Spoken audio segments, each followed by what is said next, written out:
देशहित में आज सबसे पहले देश में फैलते जिहादी जहर की बात होगी। ये धर्मांतरण का जिहाद भारत में जहर की तरह फैल रहा है। ये चिंता की बात है, लेकिन उससे भी ज्यादा चिंता की बात यह है कि ये जिहादी अब कश्मीर में भी बेटियां अगवा करने लगे हैं। सिखों की बेटियां बंदूक की नोक पर उठाई जा रही हैं, उन्हें धमकाया जा रहा है, धर्म बदलवाया जा रहा है और चट अगवा पट निकाह हो रहा है। आपको यकीन नहीं होगा कि कल तक आप अल्पसंख्यकों के साथ जो सुलूक पाकिस्तान में देखते थे वो आज कश्मीर में दिखने लगा है। दो तस्वीरों के माध्यम से हम आपको ये दिखाते हैं। एक तस्वीर पाकिस्तान की हम आपको दिखाएंगे और दूसरी तस्वीर कश्मीर की जो आज आपने पूरे दिन देखी भी होगी। इन दोनों तस्वीरों को अगर ध्यान से देखें तो कोई बहुत ज्यादा फर्क नहीं रह गया। पाकिस्तान में भी अक़लियत सिख बेटियां घरों से अगवा की जाती हैं, जबरन उनका धर्म बदला जाता है और फौरन निकाह कर दिया जाता है। अब ऐसा ही कश्मीर में होता दिख रहा है। कश्मीर के अल्पसंख्यक सिख भी पाकिस्तानी सिखों की तरह सड़कों पर हैं, गुहार लगा रहे हैं। तस्वीरें आप देख रहे हैं, अपील की जा रही हैं, हाथ पांव जोड़ रहे हैं कि खुदा की खातिर अगवा बेटी को वापस कर दीजिए। लेकिन जिहादियों के आगे ये सब बेकार है। जिस जिहादी मानसिकता से पाकिस्तान में सिख बेटियों को बूढ़ों के पल्ले बांधा जा रहा है, उसी जिहादी मानसिकता से अब कश्मीर में भी सिखों पर अत्याचार शुरू हो चुके हैं। और कश्मीर की ये तस्वीर वाकई बेहद चिंताजनक है, क्योंकि पिछले 3 दिन से कश्मीर में जिहादियों का जो कुछ सच दिखा है उसे ना तो कश्मीरियत कहा जाएगा, ना जमहूरियत, और इंसानियत तो किसी भी लहजे में नहीं। आप यकीन करेंगे, 18 साल की सिख बेटी को अगवा करके 50-60 साल के बूढ़े मुसलमान से उसका निकाह करा दिया गया। कश्मीर में ये पहला मसला नहीं, ये तो सिखों के संगठन जब प्रदर्शन करने लगे तब पता चला कि पिछले 1 महीने में जबरन 4 सिख लड़कियों को अगवा करके धर्म परिवर्तन कराया गया। एक लड़की तो परिवार को वापस मिल गई, लेकिन बाकी 3 लड़कियों का अभी तक कुछ पता नहीं। हमारी 4 बच्चियां पिछले 1 महीने में अगवा करके गन पॉइंट पे उनका निकाह किया गया है, धर्म परिवर्तन किया गया है, उनको हमें वापस दिया जाए।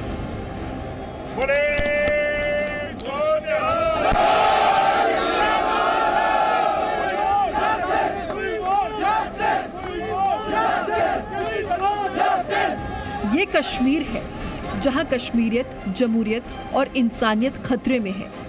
आज ये लोग सब चुप क्यों हैं?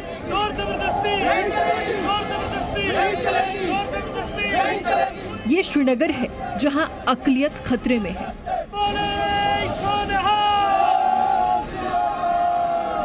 जबरदस्ती अगर कोई धर्म परिवर्तन करेगा तो उसके खिलाफ हम आवाज उठाएंगे।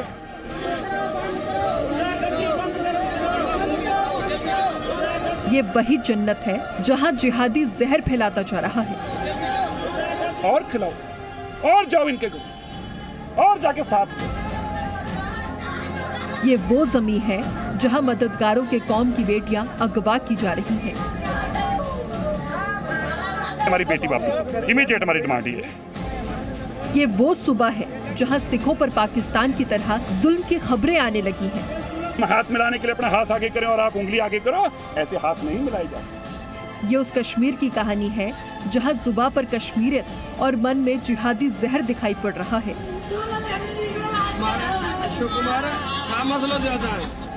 पिछले 3 दिन से श्रीनगर की सड़कों से लेकर गुरुद्वारों तक और सत्ता से लेकर सरकार तक सिख मदद की गुहार कर रही है, क्योंकि इनकी बेटियां घरों से अगवा की जा रही हैं।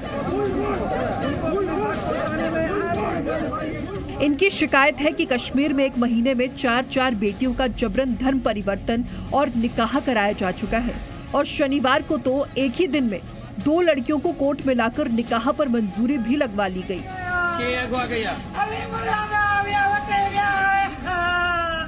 दूसरी बेटी भी उसी कोर्ट के अंदर ही 4 गाड़ियों में लेके आए हैं और उसको बचा के ले गए। 4 गाड़ियां आई थी, जो दूसरा इतने में हमारे सब लोगों को पता चल गया।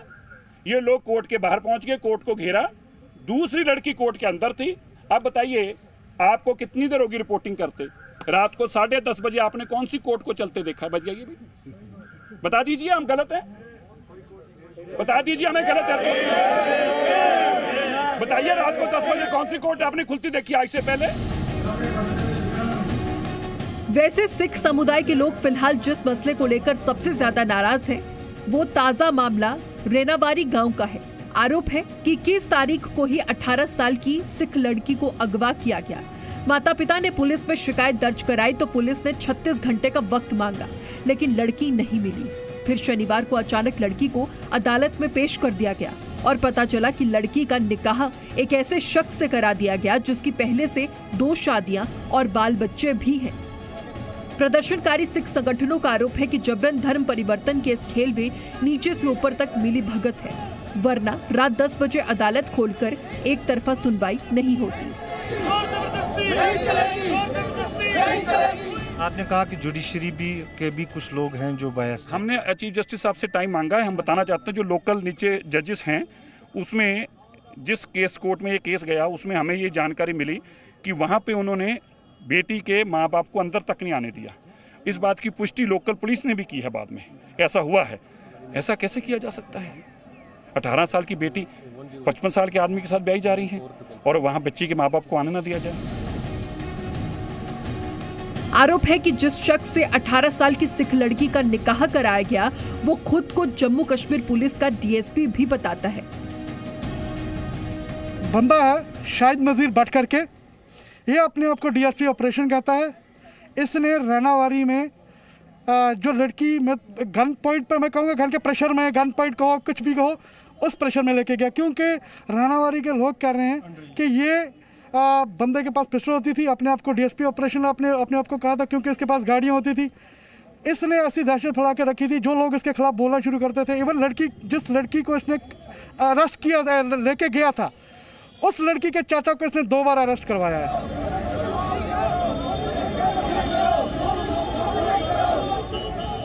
श्रीनगर के सिख समुदाय के लोग उस लड़की की बरामदगी के लिए शनिवार से ही सड़कों पर हैं।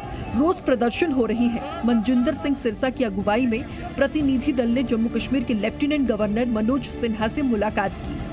आईजी विजय कुमार और एएसपी से भी मिले, क्योंकि मसला सिर्फ एक लड़की का नहीं, अब तक ऐसे 4 मामले सामने आ चुके हैं। लिहाजा इनकी मांग अब ये है कि कश्मीर में भी यूपी और एमपी की तरह का जबरन धर्म परिवर्तन निरोधी कानून फौरन बनाया जाए।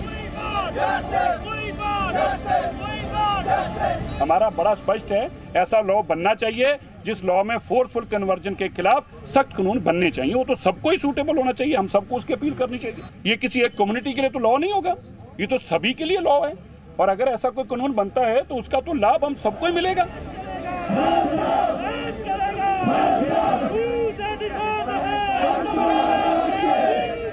फिलहाल कश्मीर में एक बार फिर अल्पसंख्यकों के साथ हो रहे अत्याचार के सिलसिले में सिखों ने श्रीनगर से दिल्ली तक शिकायत की है। अब देखना होगा कि सिख समुदाय की अगवा बेटियां उनके परिवार वालों को वापस मिल पाती हैं या नहीं। वैसे पुलिस का कहना है कि 18 साल की एक दूसरी सिख लड़की को 29 साल के आरोपी की गिरफ्त से छुड़ा लिया गया है और आरोपी को गिरफ्तार भी कर लिया गया है। कश्मीर में सिख समुदाय का प्रदर्शन जोर पकड़ता दिख रहा है। सिख धर्म के लोगों का यह आरोप है कि उनके धर्म के 3 लड़कियों का जबरन दूसरे धर्म में विवाह कराया गया है, जिसमें से एक लड़की को तो बरामद किया गया है, लेकिन 2 अन्य अभी भी लापता है। मामला इतना गंभीर हो चुका है कि इसका संज्ञान जम्मू कश्मीर के उपराज्यपाल और देश के गृह मंत्री ने तक लिया है और वे इस मामले पर कड़ी नज़र बनाए हुए हैं। ऐसे में सिख धर्म के जो नेता है उनकी ये मांग है कि जल्द से जल्द उन 2 अन्य लड़कियों को भी उनके परिवार के हवाले कर दिया जाए और साथ ही साथ जम्मू कश्मीर में भी एंटी कन्वर्जन लॉ को बनाकर लागू किया जाए, ताकि आने वाले वक्त में फिर ऐसी कोई घटना न घटे। कैमरा पर्सन सैफा मंजूर के साथ खालिद हुसैन, जी मीडिया, श्रीनगर। आपको ये जानकर हैरानी होगी कि कश्मीर में इतना कुछ हो रहा है, वो भी ठीक पाकिस्तान के स्टाइल में। अल्पसंख्यक बेटियां अगवा की जा रही हैं, उन्हें जबरन मुसलमान बनाया जा रहा है, जबरन उनका निकाह कराया जा रहा है। लेकिन आपको कहीं मोमबत्ती गैंग के सदस्य दिखे? वही मोमबत्ती गैंग जो कठुआ के मंदिर पर फैलाई गई फर्जी खबर को लेकर सीने पर पोस्टर लगाकर फोटो सोशल मीडिया पर डाल रहा था कि मुझे शर्म आती है। वो आज शर्मिंदगी का एहसास क्यों नहीं कर रहे? आज आप सोशल मीडिया में वो ट्रेंड नहीं देखेंगे जो कहता हो कि मुझे कश्मीरी होने पर शर्म है। सवाल ये, आखिर क्यों सेक्युलरिज्म का घड़ा गैर मुस्लिम धर्म के लोग ही ठोकते हैं? जहां मुसलमान अकलियत है वहां ये मोमबत्ती गैंग जब अकलियत हकों के लिए खड़ा हो जाता है, तो जहां सिख अकलियत है हिंदू अल्पसंख्यक हैं, वहां इसी मोमबत्ती गैंग की जुबान पर ताला क्यों पड़ जाता है? वहां इनका इंटेलेक्ट बिहेवियर काफूर क्यों हो जाता है? आज मनजिंदर सिंह सिरसा ने श्रीनगर में ये सवाल पूछे हैं, सुनिए। मैं सारी पॉलिटिकल पार्टियां जो यहाँ की मौजूद पार्टियां हैं, जहाँ की रीजनल पार्टीज हैं, मैं उनसे भी आग्रह करता हूं, चाहे वो अब्दुल्ला परिवार हो, चाहे वो मुफ्ती परिवार हो, मैं उनसे भी आग्रह करता हूं, आप चुप क्यों हैं? गुलाम नबी आजाद जी आप चुप क्यों हैं? फारूक अब्दुल्ला जी आप चुप क्यों हैं? जो मुफ्ती हमारी बहन है वो चुप क्यों हैं? मैं आज आपको एक बात याद करना चाहता हूं, मेरे भाइयों, जो हार्डलाइनर लीडर थे, क्या नाम था उनका, गिलानी साहब का पूरा नाम क्या है? सैयद गिलानी जी ने अखबार में इतना बड़ा बयान दिया था। सैयद गिलानी जी, आपने अखबार में बयान दिया था, ये सिखों ने हमें आकर, दिल्ली कमेटी ने यहाँ पे आकर लंगर की सेवा हमारे लिए की, जब हमें जरूरत पड़ी हम इनके एहसानमंद हैं। अरे भैया वो एहसान कहाँ है? गिलानी साहब, हम आपसे सवाल पूछते हैं, आज आप चुप क्यों हैं? सवाल यह है कि कश्मीर में कश्मीरियत की ही कब्र किसने और कैसे खोद दी? ये आपको एहसास हो जाएगा जब आप उस पिता की वेदना को सुनेंगे जिसके सामने से उसकी बेटी बंदूक की नोक पर उठा ली जाती है। कश्मीर में ऐसी तीन बेटियां हैं जिनका जबरन धर्मांतरण हुआ। उनमें से एक पिता जिन्हें बेटी वापस मिल गई है। कश्मीर में अल्पसंख्यक होने का क्या अंजाम है, ये खुद बयां कर रहे हैं पीड़ित पिता। राजदर सिंह जी, ये बेटी जो है आपकी की बेटी थी जी, तो क्या हुआ था मामला पूरा, क्या आप क्या बोलना चाहते हैं? सर, ये बेटी अभी माइनर है, अभी ये 18 साल की, अभी इसको 1.5 महीना 1 महीना हो गया कुल हुए। ये छोटी लड़की अभी TDC में अंडर पढ़ती है। ये इसको सर लास्ट ईयर इसकी सिर की सर्जरी आई है, इसकी ब्रेन की सर्जरी आई है। इसको सिर में क्लॉट हो गया था, हम इसको बॉम्बे ले गए, बॉम्बे सर्जरी कर लाए। हमको पिछला जाना था, सालों साल डॉक्टर ने बोला इसको चेकअप कैसे लाना, लेकिन हम उसको कोरोना की वजह से हम ले नहीं सके। लेकिन यहाँ पर हमको थोड़ा सा रिपेयर का काम चल रहा था। हमको किसी ने बोला कि हमने कहा कि थोड़ा रिपेयर काम करो। वो कहना कि हम आपको एक लेबर दे देंगे, हेड लेबर, वो आपका काम करेगा यहाँ। मैंने कहा चलो ठीक जी। वो लेबर आया यहाँ पर, हमारे पास काम करता था, माँ बाप बहन कर उसके काम साफ कर, तकरीबन हमारे पास काम करता, महीना 1.5 महीना उसने काम किया हमको। उसके बाद चला गया। उसने हमारे से कुछ पैसे की हेरे फेरी भी की, पे चला गया। फिर परसों वो आगा अचानक, वो जब भी आता था सिर्फ आ गया यहाँ पर।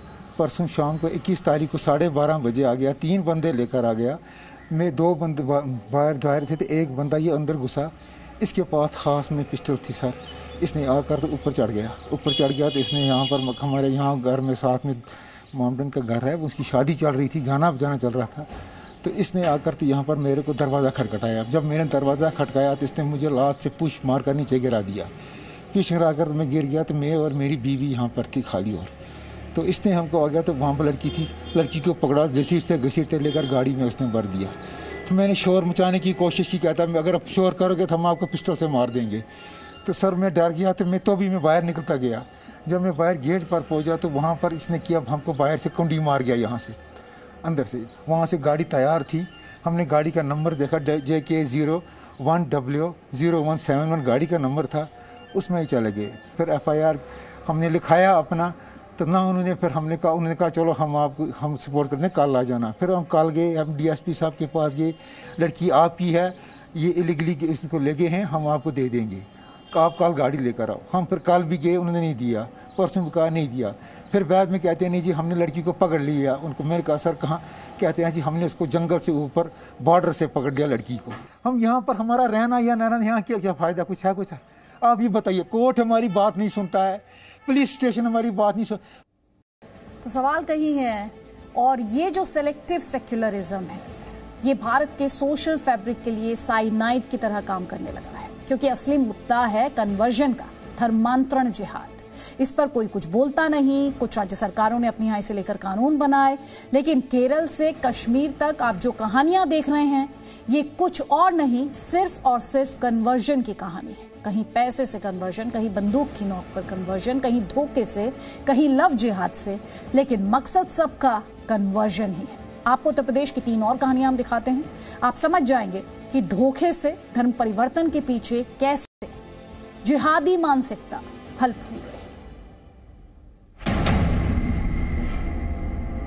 धर्मांतरण का जिहादी जहर।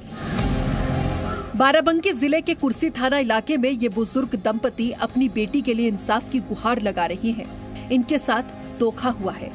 ओके 5 साल का बच्चा है, पहली दुल्हन का उसकी केस कह चुका है और अब चौथा हमारा नहीं जाता है, 2-4 महीना रखे थे उसके बाद बाराबंकी के अब्दुल वहाब नाम के युवक पर आरोप है कि पहले उसने खुद को हिंदू बताकर इस बुजुर्ग दंपति के खेतों में काम करना शुरू किया और फिर उनकी बेटी से झूठ बोलकर शादी कर ली। मेरी बेटी मुझे वापस की जाए और मेरी बेटी लव जिहाद का शिकार बनाई जा रही है। वो लड़का कई जगह रूप बदल कर रह रहा है, कभी रावत बन करके खेती करता है, कहीं क्या करता है, इस प्रकार की बदतमीजी करता है। आज अपराह्न थाना कुर्सी के अमरचंदा गांव के निवासी एक व्यक्ति ने अपनी 22 वर्षीय पुत्री के एक लड़के के साथ चले जाने व शादी कर लेने आदि के बारे में एक लिखित तहरीर दिया है, जिस पर सुसंगत धाराओं में अभियोग पंजीकृत कर लिया गया है। लड़की और लड़का दोनों पुलिस अभिरक्षा में है। आरोपी युवक की शादी का एक सर्टिफिकेट भी सामने आया है, जिसमें उसका नाम अब्दुल वहाब और लड़की का नाम सिमरन लिखा हुआ है, जबकि शादी से पहले उसने अपना नाम देशराज बताया था। हमारे आदमी ने मुसलमान बनने के लिए जाने। वो क्या करते हैं? ड्राइवरी करते हैं। तो कैसे मालूम पड़ा कि वो मुस्लिम धर्मों को कबूल करेगा? जब आए थे 6 महीना पहले आए थे तो कितने आगे आए थे, 1 महीना जब आए थे हो गए थे, मुसलमान बन गए। यूपी के फतेहपुर की पूनम अपनी 3 साल की बेटी को लेकर थाने में शिकायत करने पहुंची है, क्योंकि इनका पति खुद मुसलमान बन चुका है और अब इन पर मुसलमान बनने का दबाव दे रहा है। इनकी शिकायत के मुताबिक पूरी कहानी ये है कि शादी के बाद इनका पति हल्द्वानी गया था, जहां नौकरी दिलाने का झांसा देकर उसे दिल्ली ले जाया गया, वहीं उसका धर्म परिवर्तन कराया गया। आरोपी को गिरफ्तार कर लिया गया है। पूछताछ में आरोपी ने बताया कि वह ट्रक चालक है। एक दूसरा उसका मित्र जो मुस्लिम है वो भी ट्रक चलाता है। उसकी सोहबत में आकर के उसने मुस्लिम धर्म स्वीकार कर लिया है। उसी से प्रभावित होकर वह पूरे परिवार को मुस्लिम बनाना चाहता था, जिसके लिए वह दबाव डाल रहा था। यूपी के ही फिरोजाबाद जिले की गिरफ्त में आई इन तीनों पर एक हिंदू लड़की का धोखे से धर्म परिवर्तन करने का आरोप है। इनकी कहानी ये है कि जौनपुर जिले का एक परिवार गुजरात के भरूच में कैंटीन चलाता था। फिरोजाबाद के रामगढ़ का सलीम इनकी कैंटीन में जाता था। उसने कैंटीन मालिक के नाबालिग बेटी की बीमारी ठीक करने का झांसा दिया और धोखे से उसका धर्म परिवर्तन कर निकाह कर लिया।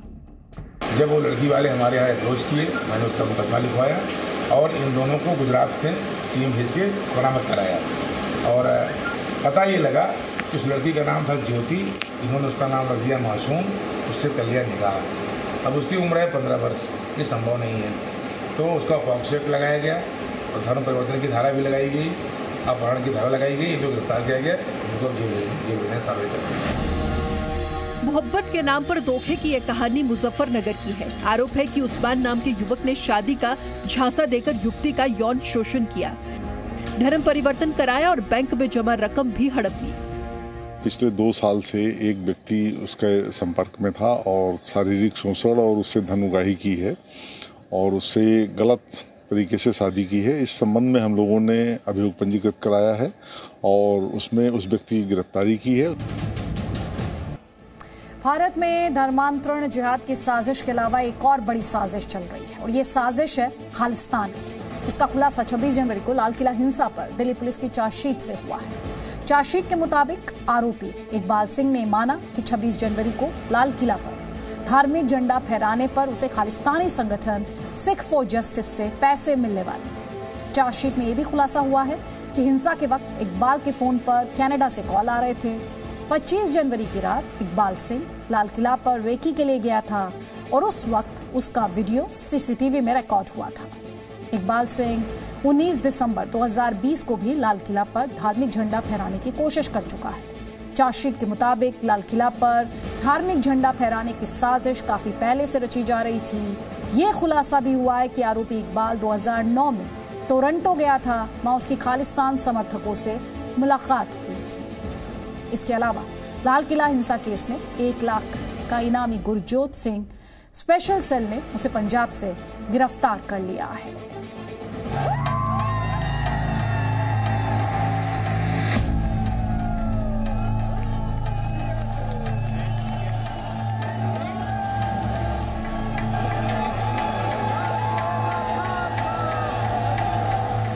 किसान आंदोलन के नाम पर देश के गणतंत्र से सबसे बड़ा षड्यंत्र हुआ। किसानों के नाम पर दंगइयों ने लोकतंत्र की मर्यादा के प्रतीक लाल किले का अपमान किया। उसकी तैयारी काफी पहले से ही की गई थी।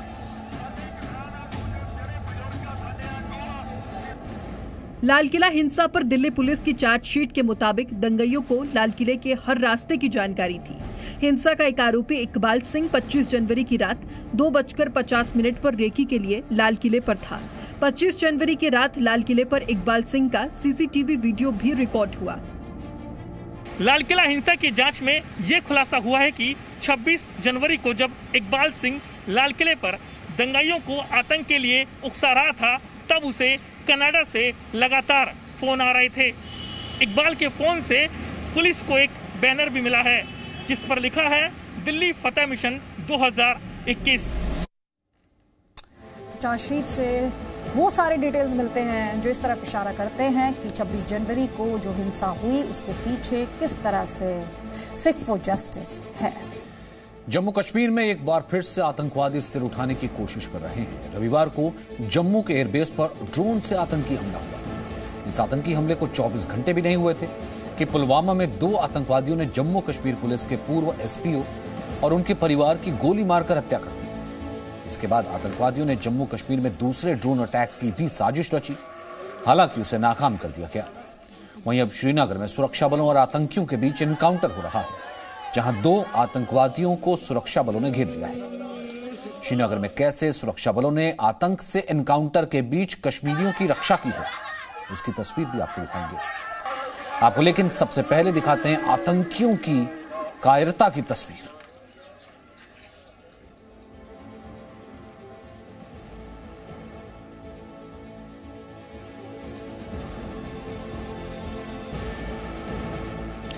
वहीं इस बीच इसी से जुड़ा आपको अपडेट भी इस वक्त का दे देते हैं। श्रीनगर में फरिमपोरा में सुरक्षा बलों और आतंकियों के बीच मुठभेड़ अब भी चल रही है, जिसमें डिप्टी एसपी और एक सिपाही जख्मी हो गए हैं। एक एसपी और उसके परिवार की मौत हो गई थी जो पहले हमला हुआ था। उसके बाद फरिमपोरा में सुरक्षा बलों के साथ आतंकियों की मुठभेड़ अब भी चल रही थी और इसमें अपडेट यह है कि ये मुठभेड़ अब भी जारी है, एनकाउंटर अब भी चल रहा है, जिसमें डिप्टी एसपी और एक सिपाही की मौत हो गई है। डिप्टी एसपी और एक सिपाही जख्मी हुए हैं। डिप्टी एसपी और एक सिपाही के जख्मी होने की खबर है। फिलहाल श्रीनगर में यह एनकाउंटर चल रहा है।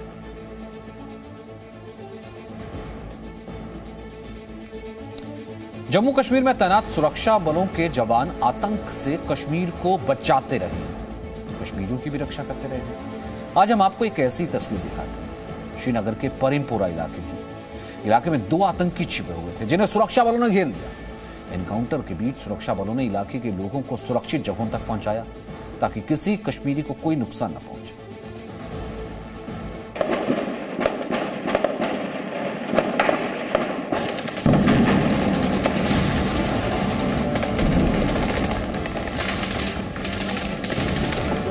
ये महिलाएं किससे बचकर भाग रही हैं? इस बुजुर्ग को ये जवान कहां ले जा रहे हैं?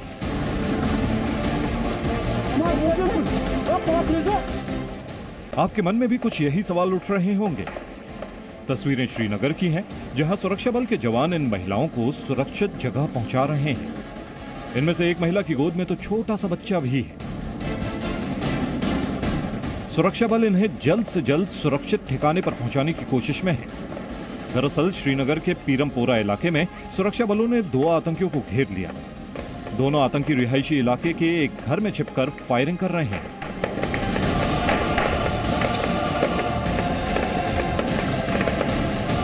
इस इलाके में कई घर थे जहां बच्चे, महिलाएं और बुजुर्ग रहते हैं। आतंकी इन्हीं को ढाल बनाकर बचने की कोशिश में थे, लेकिन सुरक्षा बलों ने सबसे पहले इस इलाके के लोगों को सुरक्षित बाहर निकालने के लिए ऑपरेशन जिंदगी चलाया, ताकि आतंकियों से एनकाउंटर में किसी बेगुनाह को गोली न लग जाए। एक बुजुर्ग भी एनकाउंटर के बीच में फंस गया था। सुरक्षा बलों ने उसे भी एनकाउंटर वाली जगह से सुरक्षित बाहर निकाला।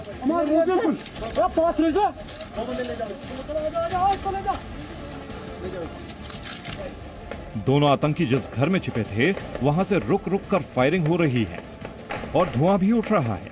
फिलहाल सुरक्षा बलों ने दोनों आतंकवादियों को घेर रखा है और उम्मीद है कि उनका भी वही अंजाम होगा जो अब तक कश्मीर में दहशतगर्दों का होता आया है। उधर सुरक्षा बलों ने जम्मू कश्मीर के नारबल से लश्कर तैयबा के एक कमांडर नदीम अबरार को गिरफ्तार किया है। आतंकी नदीम जम्मू कश्मीर में कई आतंकवादी घटनाओं में शामिल रहा है।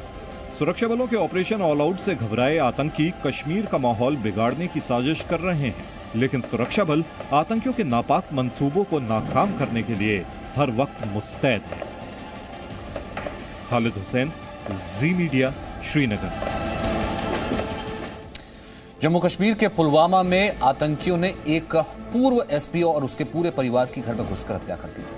आतंकियों ने पूर्व एसपीओ फयाज अहमद के घर का दरवाजा खटखटाया और फायरिंग कर दी। आतंकवादी की गोली से फयाज अहमद और उनकी पत्नी की मौत हो गई है।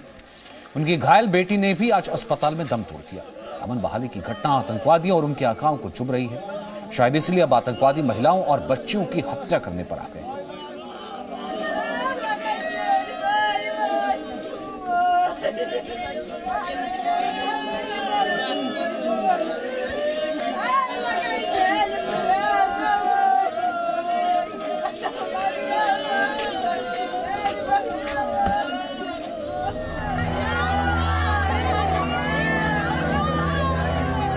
ये दर्द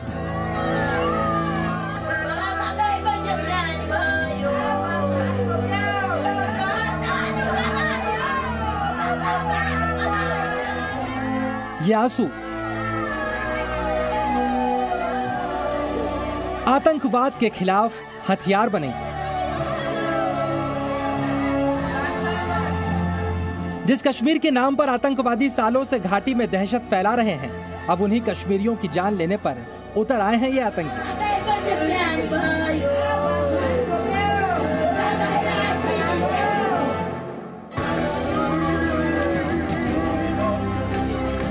वैसे तो ये जनाजा जम्मू कश्मीर के शहीद पूर्व स्पेशल पुलिस ऑफिसर का है, लेकिन यह आतंकवादियों की बुजदिली का सबसे बड़ा सबूत भी है। रविवार की रात जम्मू कश्मीर में पुलवामा के अवंतीपुरा के हरिपरिगाम गांव में आतंकवादियों ने जम्मू कश्मीर पुलिस के पूर्व एसपीओ फयाज अहमद की घर में घुसकर हत्या कर दी। बुज़दिल आतंकवादियों ने रात के वक्त फयाज अहमद के घर के दरवाजे को खटखटाया, फिर दरवाजा खुलते ही अंधाधुंध फायरिंग कर दी। फायरिंग में पूर्व एसपीओ फयाज अहमद और उनकी पत्नी की मौत हो गई। अपने पिता को बचाने के लिए आगे आई उनकी 21 साल की बेटी को भी आतंकियों ने गोली मार दी। अस्पताल में गंभीर हालत में भर्ती पूर्व एसपीओ की बेटी ने भी दम तोड़ दिया। रात 2 टेररिस्ट आए और हुलिया से लग रहा था कि एफटी है, और उन्होंने हमारे एक एसपीओ पर अंधाधुंध फायर किया। उनकी माँ बेटी को बचाने के उसको भी फायर किया और तीनों को हॉस्पिटल ले गया, बाद में शहीद हो गए।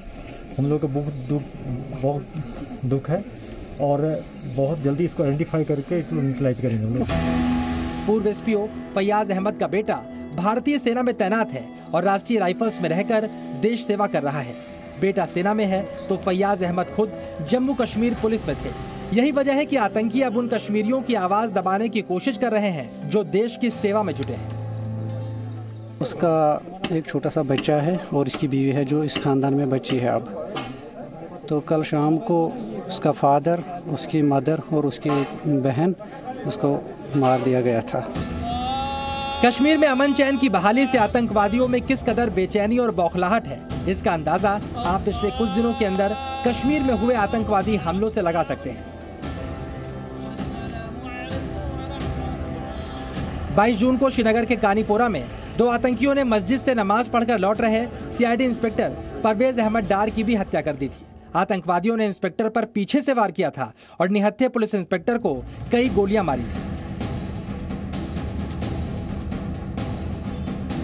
26 जून को श्रीनगर के बारवर शाह इलाके में आतंकियों ने सुरक्षा बलों को निशाना बनाकर ग्रेनेड हमला किया था, लेकिन उनका निशाना चूक गया और बेगुनाह कश्मीरी आतंकी हमले का शिकार हो गए।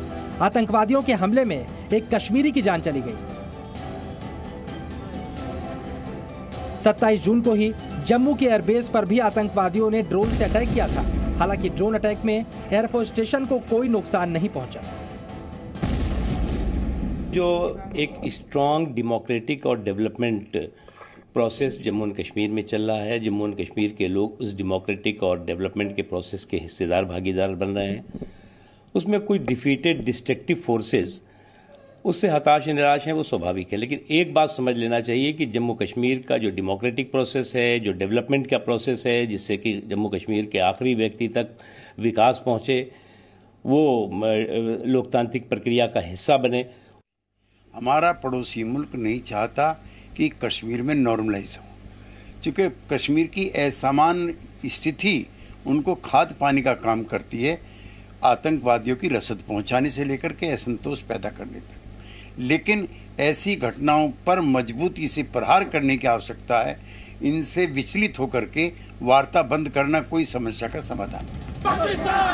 कश्मीर से लेकर जम्मू तक हुए आतंकवादी हमलों को लेकर जम्मू में डोगरा फ्रंट के कार्यकर्ताओं ने प्रदर्शन किया। इनका आरोप है कि जम्मू से श्रीनगर तक हुए आतंकी हमलों के पीछे सीधे सीधे पाकिस्तान का हाथ है।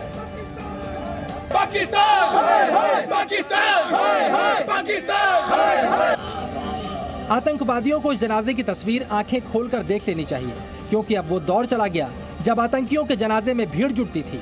अब तो देश के लिए जान न्यौछावर करने वाले कश्मीरी सिपाहियों के जनाजे में लोग उमड़ते हैं। और ये तस्वीरें इस बात की भी गवाह हैं कि कश्मीर के लोग अब आतंकवाद के खिलाफ एकजुट हो रहे हैं। श्रीनगर से खालिद हुसैन के साथ ब्यूरो रिपोर्ट। एक बार फिर से जो श्रीनगर से अपडेट आ रहा है वो आपको दे देते हैं। परिमपुरा में सुरक्षा बलों और आतंकियों के बीच इनकाउंटर अब भी चल रहा है। इस वक्त की ताजा तस्वीरें कुछ देर पहले की आई हैं। इस मुठभेड़ में फिलहाल डिप्टी एसपी और एक सिपाही के जख्मी होने के जवान के जख्मी होने की खबर है। परिमपुरा में सुरक्षा बलों ने फिलहाल उस जगह को घेरा हुआ है जहां पर आतंकी छिपे हो सकते हैं और ये लेटेस्ट इस वक्त गोलीबारी की तस्वीर है।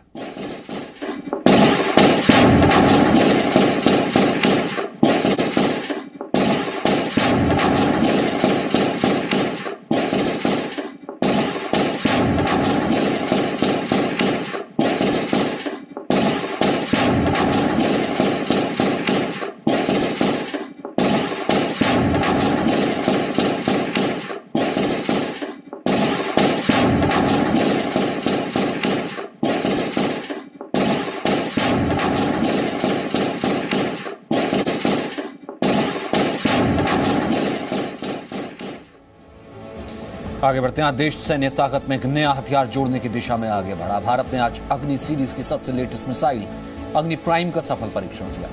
इस नई मिसाइल की रेंज 1000 से 2000 किलोमीटर के बीच है और परमाणु बम ले जाने में ये सक्षम है।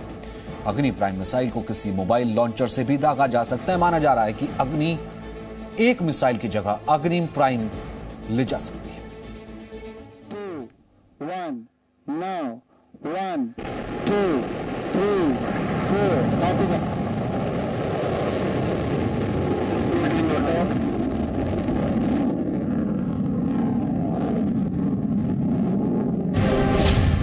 अग्नि मिसाइल का अपग्रेड